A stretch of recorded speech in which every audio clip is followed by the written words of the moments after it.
Trend follow ಮಾಡೋದು ನಮ್ಗಳಿಗೆಲ್ಲ ಬಹಳ ಇಷ್ಟ ಮತ್ತು ಬಹಳ ಬೇಗ ಮಾಡ್ಬಿಡ್ತೀವಿ. ಬಟ್ ಈ ಡಿವೋರ್ಸ್ ಅನ್ನೋದು ಕೂಡ ಹಾಗೆ ಆಗ್ತದೆ. ಎಕ್ಸಾಂಪಲ್ ತಗೊಳ್ಳೋದಾದ್ರೆ ಈ ಸಿನಿಮಾ ಇಂಡಸ್ಟ್ರಿಯಲ್ಲಿ ಡಿವೋರ್ಸ್ ಅನ್ನುವಂತಹ ಕೇಸ್ಗಳು ಜಾಸ್ತಿ ಆಗ್ತಾ ಇದೆ. ನಾವು ಕ್ರಿಕೆಟರ್ಸ್ನ ತಗೊಂಡಾಗ ಅಥವಾ ಸೆಲೆಬ್ರಿಟಿಗಳನ್ನ ತಗೊಂಡಾಗ ಅದನ್ನು ಏನಾದರೂ ಅನುಕರಣೆ ಮಾಡ್ತಾ ಇದ್ದಾರಾ ಜನ ಅಂತ? ಈ ಅನುಕರಣೆ ಮಾಡ್ತಾರೆ, ಆದರೆ ಈಗ ನಾವು ಇದೇ ಎಕ್ಸಾಂಪಲ್ ತಗೊಂಡ್ರೆ ಜೊತೆಗಿರುವಂಥ ರಿಲೇಷನ್ಶಿಪ್ಪಲ್ಲೇ ಇರುವಂಥ ಕಪಲ್ಸು ಎಷ್ಟೋ ಜನ ಇದ್ದಾರೆ. ಸೊ ಕಪಲ್ ಗೋಲ್ಸ್ಗೆ ಅವರು ಎಕ್ಸಾಂಪಲ್ಸ್ ಅಂತ ಹೇಳಿ ಅದನ್ನು ತಗೊಳ್ಳೋರು ಇರ್ತಾರೆ. ಕೆಲವು ಯಾವ ಥರ ಹೇಳ್ತಾರೆ ಅಂದರೆ ಅವರೇ ಡೈವರ್ಸ್ ಮಾಡ್ಕೊಂಡಿದ್ದಾರೆ ನಮ್ಗೆ ಯಾವ ಲೆಕ್ಕ, ಈ ಥರ ಆಗ್ತಾ ಇರುತ್ತೆ. ಅದನ್ನು ನಾವು ಪ್ರಾಬಬ್ಲಿ ತಡೆಗಟ್ಟಬೇಕು.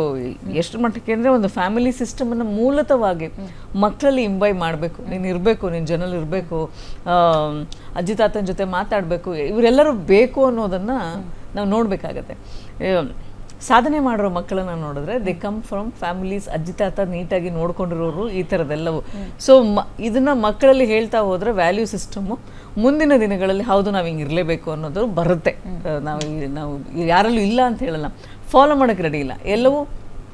ಎಲ್ಲವೂ ಸೆಲ್ಫಿಶ್ ಪ್ರಪಂಚ ಆಗಿಬಿಟ್ಟಿದ್ದಾರೆ. ಇದು ನಾನು ಮತ್ತೊಮ್ಮೆ ರಿಪೀಟ್ ಮಾಡ್ತಾ ಇದ್ದೀನಿ, ಇದು ಬುದ್ಧಿವಂತರು ಮಾಡ್ತಾ ಇರೋ ಕೆಲಸ ಅಲ್ಲ. ಇದು ವಿದ್ಯಾವಂತರು, ಸೋಕಾಲ್ಡ್ ವಿದ್ಯಾವಂತರು ಅವರೇ ಹೇಳ್ತಾರೆ ಈ ಸೆಕ್ಷನಲ್ಲಿ ಹಿಂಗಿದೆ, ನಾನು ಇವಳ ಮೇಲೆ ಈ ಸೆಕ್ಷನ್ ಹಾಕಬೇಕು, ಎಲ್ಲಿ ತಿಳ್ಕೊಡ್ರೆ ನಾನು ಆನ್ಲೈನ್ ಹುಡುಕಿದ್ದೀನಿ ಅದಕ್ಕೋಸ್ಕರ ಅಂತೇಳಿ. ಅಂದರೆ ನೀವು ಬೇಕಾಗಿರೋ ವಿಚಾರನ ಯಾವ ರೀತಿ ಯೂಸ್ ಮಾಡ್ಕೋತಾ ಇದ್ದೀರಾ ಹೇಳಿದ್ರೆ ಮೇಡಮ್, ಇವಾಗ ನಮ್ಮ ಸರ್ಕಾರಗಳ ಕಡೆಯಿಂದ ಆಗಿದೆಯಲ್ವಾ, ಗಂಡ ಯಾರ ಜೊತೆ ಆದರೂ ಹೋದ್ರು ಹೆಂಡತಿ ಕೇಳಬಾರ್ದು, ಹೆಂಡತಿ ಯಾರ ಹತ್ರ ಹೋದ್ರು ಗಂಡ ಕೇಳಬಾರ್ದು ಅನ್ನೋಂಥ ಒಂದು ಇದನ್ನ ಬಿಟ್ಟು ಫ್ರೀಡಮ್ನ ಕೊಟ್ಟಾಗಿಂದ ಇದು ಜಾಸ್ತಿ ಆಗಿದೆ ಅಂತ ನಾನು ಹೇಳಕ್ಕೆ ಇಷ್ಟಪಡ್ತೀನಿ. ಹೌದಲ್ವಾ? ಅವ್ರ ಇಷ್ಟದಂತೆ ಅವ್ರು ಮಾಡ್ಕೊಳ್ಬೋದು, ಅವ್ರಿಗೆ ಯಾರು ಡಿಸ್ಟರ್ಬ್ ಮಾಡಂಗಿಲ್ಲ. ಅವಳ ಜೊತೆ ಇಷ್ಟ ಇಲ್ಲ ಇರೋದಕ್ಕಂತ ಹೇಳಿದ್ರೆ ಅವನು ಏನು ಬೇಕಾದರೂ ಮಾಡಬಹುದು, ಅದಕ್ಕೆ ಅಬ್ಜೆಕ್ಷನ್ ಹಾಕಂಗಿಲ್ಲ ಅಂತ ಹೇಳಿ. ಸರ್, ಈಗ ಮಂಜುನಾಥ್ ಸರ್, ಡಿವೋರ್ಸ್ ಅಂತ ಬಂದಾಗ ಜೀವನಾಂಶ ಅನ್ನುವಂಥದ್ದು ಮ್ಯಾಂಡೇಟರಿ ಅಲ್ಲ ಅಂತ ನೀವು ಬ್ರೇಕ್ಗಿಂತ ಮುಂಚೆ ಹೇಳಿದ್ರಿ. ಇದನ್ನ ಹೇಗೆ ಜಡ್ಜ್ ನಿರ್ಧಾರ ಮಾಡ್ತಾರೆ? ಇದಕ್ಕೂ ಕಾಲಾವಕಾಶ ತಗೊಳ್ತಾರ? ಇದು ಹೇಗೆ ಡಿಸೈಡ್ ಆಗುತ್ತೆ? ಅಂಡ್ ಅವನ ಆದಾಯದಲ್ಲಿ ಎಷ್ಟು ಪರ್ಸೆಂಟೇಜ್ ಅಂತ ಹೋಗುತ್ತೆ? ಓದಿರುವಂಥವ್ರಿಗೆ, ಓದಿಲ್ಲದೆ ಇರುವಂಥವ್ರಿಗೆ? ಬಹಳ ಒಳ್ಳೆಯ ಪ್ರಶ್ನೆಯನ್ನು ತಾವು ಕೇಳಿದ್ರಿ. ಯಾಕೆಂದರೆ ಪ್ರತಿ ದಿವಸ ನಮ್ಮನ್ನು ಜನರು ಕೇಳುವಂಥ ಪ್ರಶ್ನೆ ಇದು. ನಮ್ಮಲ್ಲಿ ಬಂದಾಗಲಿ ಅಥವಾ ಎಲ್ಲರೂ ಹೊರಗಡೆ ಆಗಲಿ ನಮ್ಮನ್ನು ಕೇಳ್ತಿರ್ತಾರೆ, ಜೀವನಾಂಶವನ್ನು ಯಾವ ರೀತಿ ನ್ಯಾಯಾಧೀಶರು ತೀರ್ಮಾನ ಮಾಡ್ತಾರೆ, ನ್ಯಾಯಾಲಯಗಳಲ್ಲಿ ಯಾವ ರೀತಿಯ ಯಾವ ಒಂದು ಆಧಾರದ ಮೇಲೆ ಜೀವನಾಂಶವನ್ನು ನಿರ್ಧರಿಸ್ತಾರೆ ಅನ್ನುವಂಥ ಪ್ರಶ್ನೆಯನ್ನು ಕೇಳ್ತಾರೆ. ಈಗ ಬಹಳ ಮುಖ್ಯವಾಗಿ ಜೀವನಾಂಶ ಅಂತಂದರೆ ಅದರ ಹೆಸರೇ ಹೇಳೋ ಹಾಗೆ ಲೈವ್ಲಿಹುಡ್, ಅದು ಬದುಕೋಕೆ ಬೇಕು. ತಂದೆ ತಾಯಿ ಸಾಲ ಮಾಡಿಯೋ ಸೋಲ ಮಾಡಿಯೋ ಹೆಣ್ಮಕ್ಳನ್ನು ಒಬ್ಬರಿಗೆ ಕೊಟ್ಟು ಮದುವೆ ಮಾಡ್ತಾರೆ.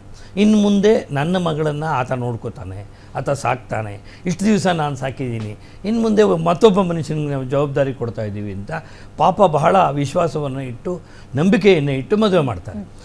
ಆಗ ಆತ ಆಕೆಯನ್ನು ನೋಡ್ಕೊಳ್ಳಿಲ್ಲ ಅನ್ನುವಂಥ ಪ್ರಸಂಗ ಬಂದಾಗ, ಅವರಿಬ್ಬರು ದೂರವಾದಾಗ ಜೀವನಾಂಶವನ್ನು ಕೇಳೋದಕ್ಕೆ ಅವಕಾಶ ಶುರುವಾಗುತ್ತೆ.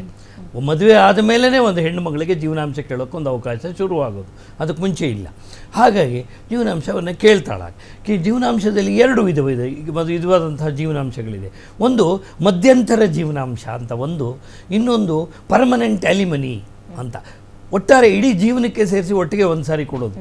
ಇದು ಎರಡು ರೀತಿಯ ಜೀವನಾಂಶಗಳನ್ನು ಕಾನೂನಿನಲ್ಲಿದೆ.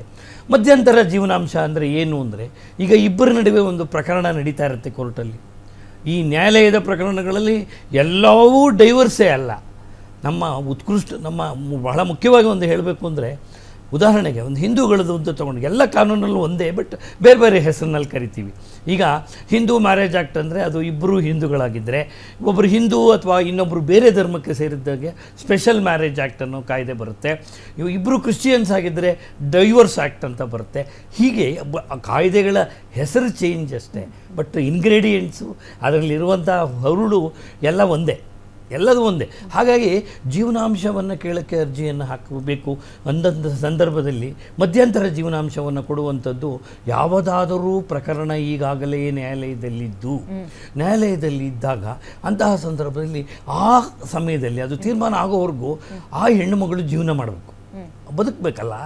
ಅಲ್ಲಿವರೆಗೂ ಗಂಡನ ಜೊತೆ ಇಲ್ಲ, ಬೇರೆ ಬೇರೆ ಆಗಿದ್ದಾರೆ, ಅದಕ್ಕೆ ಕೋರ್ಟಿಗೆ ಬಂದಿದ್ದಾರೆ ಅಂದಮೇಲೆ ಆಕೆ ಬದುಕಬೇಕು ಅಂತೇಳಿ ಮಧ್ಯಂತರ ಅರ್ಜಿಯನ್ನು ಹಾಕ್ತಾರೆ. ನನಗೆ ಮಧ್ಯದಲ್ಲಿ ನೀವು ಮುಂದೆ ಆಮೇಲೆ ತೀರ್ಮಾನ ಮಾಡಿ ನಮಗೆ ಎಷ್ಟು ಕೊಡಬೇಕು ಅಂತ, ಸದ್ಯಕ್ಕೆ ಪ್ರತಿ ದಿವಸ ನಾನು ಜೀವನ ಮಾಡೋಕ್ಕೆ ಒಂದು ಇಷ್ಟು ಕೊಡಿಸಿ ಅಂತ ಹೇಳಿ ಒಂದು ಅರ್ಜಿಯನ್ನು ಹಾಕ್ತಾರೆ.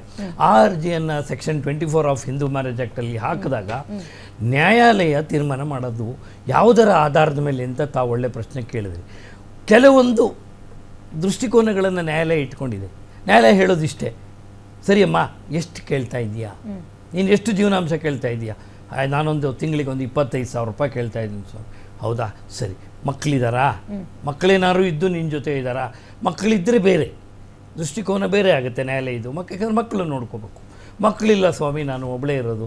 ಹೌದಾ, ಹಾಗಾದರೆ ಆಕೆ ಖರ್ಚು ಎಷ್ಟು ಅಂತ ಗೊತ್ತಾಗುತ್ತೆ.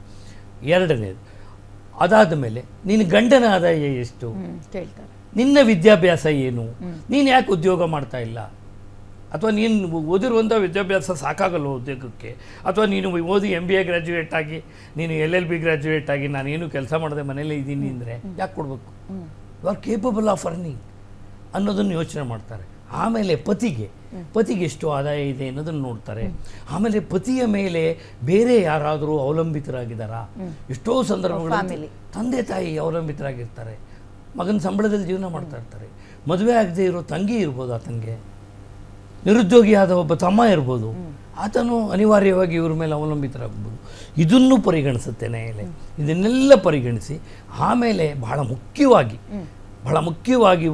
ನ್ಯಾಯಾಲಯ ಗಮನಿಸೋದು ಅಂದರೆ ಪತಿ ಮತ್ತು ಪತ್ನಿ ಇಬ್ಬರೂ ಸಹ ಆರ್ಥಿಕವಾಗಿ ಮತ್ತು ಸಾಮಾಜಿಕವಾಗಿ ಸಮಾನತೆಯಿಂದ ಬದುಕಬೇಕು. ಇದು ಬಹಳ ಮುಖ್ಯವಾದದ್ದು. That is the yard stick. ಈಗ ಪತಿ ಒಂದು ಕಾರ್ ಇಟ್ಕೊಂಡು ಬೆಳಗ್ಗೆ ಎದ್ದು ಆಫೀಸಿಗೆ ಕಾರಲ್ಲಿ ಹೋಗ್ತಾರೆ, ಅಲ್ಲಿ ಕೆಲಸ ಮಾಡಿಕೊಂಡು ಬರ್ತಾರೆ. ಈಸ್ ಮೇಂಟೈನಿಂಗ್ ಎ ಕಾರ್ ಅಂದಾಗ ಆತನ ಆರ್ಥಿಕ ಸ್ಥಿತಿಗೆ ಒಂದು ದೃಷ್ಟಿಕೋನ ನ್ಯಾಯಾಧೀಶರಿಗೆ ಗೊತ್ತಾಗುತ್ತೆ. Is capable of maintaining A car, managing A car ಅಂತಂದಾಗ ಪತ್ನಿ ಆದವಳು ನೀನು BTS ಅಲ್ಲಿ ಹೋಗು ಅಂತ ಹೇಳೋಕ್ಕಾಗಲ್ಲ ಕೋರ್ಟು. ಆಗ ಆಕೆಗೊಂದು ಕಾರ್ ಕೊಡಿಸಲ್ಲ, ಆದರೆ ಅಷ್ಟೇ ಕಂಫರ್ಟಬಲ್ಲಾಗಿ ಆಕೆ ಇರಬೇಕು ಅನ್ನೋದು ನ್ಯಾಯದ ದೃಷ್ಟಿಕೋನ. ನ್ಯಾಯ ಹೇಳುತ್ತೆ ಸಾಮಾಜಿಕವಾಗಿ ಮತ್ತು ಆರ್ಥಿಕವಾಗಿ ಗೌರವಯುತವಾಗಿ ಆಕೆ ಬದುಕೋದಕ್ಕೆ ಎಷ್ಟು ಕೊಡಬೇಕು ಅಂತ. ತಾವು ಕೇಳಿದ್ರಿ ಪರ್ಸಂಟೇಜ್ ಅಂತ. ಯಾವುದೇ ಒಂದು ಪರ್ಸಂಟೇಜನ್ನು ನಮ್ಮ ಕೋರ್ಟಿನಲ್ಲಿ ಫಿಕ್ಸ್ ಮಾಡಿಲ್ಲ. ಇಷ್ಟೇ ಪರ್ಸಂಟೇಜಿನ ಗಂಡನ ಇನ್ಕಮ್ಮಲ್ಲಿ ಪತ್ನಿಗೆ ಇಷ್ಟು ಕೊಡಬೇಕು ಕೇಸ್ಗಳಲ್ಲಿ ಪ್ರತ್ಯೇಕವಾಗಿ ಅಲ್ಲ. ಸಾಮಾನ್ಯವಾಗಿ 5ನೇ 1 ಭಾಗ, 1 ಲಕ್ಷ ಏನಾದರೂ ಪತಿಗೆ ಆದಾಯ ಇದ್ದರೆ ಪತ್ನಿಗೆ 20,000 ರೂಪಾಯಿ ಕೊಡಬೇಕು ಅಂತ. ಆದರೆ ಇದು ಮ್ಯಾಂಡೇಟ್ರಿ ಅಲ್ಲ, ಅಷ್ಟೇ ಕೊಡಬೇಕು ಅಂತಿಲ್ಲ. ಸಾಮಾನ್ಯವಾಗಿ 5ನೇ 1 ಭಾಗವನ್ನು ಪತ್ನಿಗೆ ಮಕ್ಕಳಿಲ್ಲದಿದ್ದ ಪಕ್ಷದಲ್ಲಿ, ಮಕ್ಕಳಿಲ್ಲದೆ ಒಬ್ಬಳೇ ಇದ್ದ ಪಕ್ಷದಲ್ಲಿ ಜೀವನಾಂಶವನ್ನು ಕೊಡಬೇಕು. ಅದಕ್ಕಿಂತ ಕಡಿಮೆ ಕೊಡಬಾರ್ದು. ಅದಕ್ಕಿಂತ ಜಾಸ್ತಿ ಬೇಕಾದರೂ ಕೊಡ್ಬೋದು, ಕಡಿಮೆ ಕೊಡಬಾರ್ದು ಅನ್ನುವಂಥ ನಿಯಮ ಇದೆ. ಇದು ಜೀವನಾಂಶದ ಬಗ್ಗೆ. ಇನ್ನು ಈಗಲೇ ಇದೇ ಸಂದರ್ಭದಲ್ಲಿ ಹೇಳ್ಬಿಡ್ತೀನಿ ನಾನು. ಪರ್ಮನೆಂಟ್ ಅಲಿಮನಿ ಅಂದರೆ ಯಾವಾಗ ವಿಚ್ಛೇದನ ಮಟ್ಟಕ್ಕೆ ಹೋಗಿ ನ್ಯಾಯಾಲಯ ಡೈವರ್ಸನ್ನು ಕೊಟ್ಟು ಅವರಿಬ್ಬರನ್ನು ಸಪ್ರೇಟ್ ಮಾಡ್ತಾ ಇದೆಯೋ ಅಂತಹ ಸಂದರ್ಭದಲ್ಲಿ ಆಕೆ ಏನಾದರೂ ನಿರುದ್ಯೋಗಿಯಾಗಿದ್ದ ಪಕ್ಷದಲ್ಲಿ ಆಕೆಗೆ ಒಂದು ಪರ್ಮನೆಂಟ್ ಅಲಿಮನಿ ಅಂತ ನ್ಯಾಯಾಲಯ ಫಿಕ್ಸ್ ಮಾಡುತ್ತೆ. ನ್ಯಾಯಾಲಯ ಫಿಕ್ಸ್ ಮಾಡಿ ಅಷ್ಟನ್ನು ಪತಿ ಕೊಟ್ಟು ಆಕೆಯಿಂದ ವಿಚ್ಛೇದನವನ್ನು ಪಡ್ಕೋಬೇಕಾಗುತ್ತೆ. ಆದರೆ ಎಲ್ಲ ಸಂದರ್ಭಗಳಲ್ಲೂ ಇಂತಿಷ್ಟೇ ಕೊಡಬೇಕು ಅಂತ ಏನಿಲ್ಲ. ಸಾಮಾನ್ಯವಾಗಿ ನಮ್ಮಲ್ಲಿ ತುಂಬ ಕೇಳ್ತಾರೆ, 1 ಕೋಟಿ ಕೇಳ್ತಾರೆ, ನ್ಯಾಯಾಲಯ 25 ಲಕ್ಷ ಫಿಕ್ಸ್ ಮಾಡುತ್ತೆ.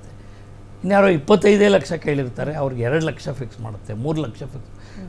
That is left to the honourable judge to consider according to the case on hand.